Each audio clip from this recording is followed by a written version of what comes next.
Enhanced interrogation, better known as torture, goes against everything this country stands for. The fact is that we don't torture as a country because it's against who we are. We don't torture because it's against international law. And we don't torture because we don't want our people to get tortured. The most extreme, out-of-touch bunch in America you'll find in Iowa, where Republicans have introduced a bill there that would define abortion as murder. We are now an administration that will protect the rights of women, including their rights to reproductive health care. Reproductive health includes access to abortion. So the United States should never condone or practice torture anywhere in the world, not under any future administration or in any future conflict. And I've not heard the argument made, the moral argument about torture. I've heard everyone talk about, well, whether it worked or not, whether it got us to bin Laden. That's what they seem to. What about, so what if it did?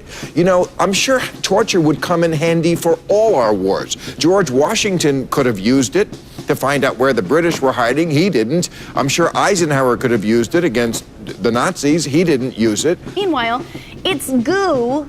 Right. It's goo that they're so worried about.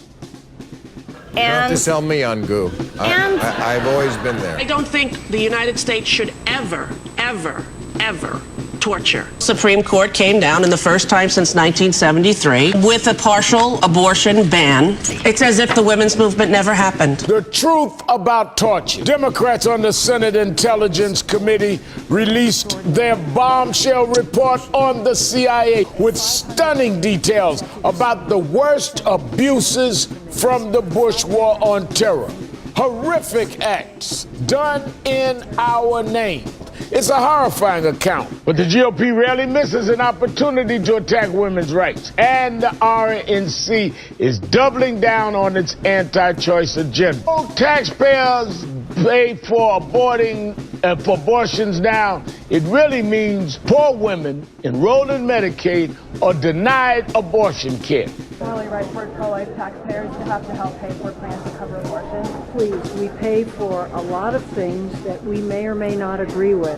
Is it morally correct? Yes, I believe it is. CIA's actions a decade ago are a stain on our value and on our history. I want to know if you want to be waterboarded, because Sean Hannity has volunteered to be waterboarded, but I don't see him sticking his head under the faucet yet. Well, for one thing, about half of the male hosts on Fox News have been waterboarded on TV. I've seen worse on Fear Factor. And no, I don't want to be waterboarded. Do you want to be aborted? Because I think you support abortion. In fact, could we abort the terrorists instead of waterboarding them?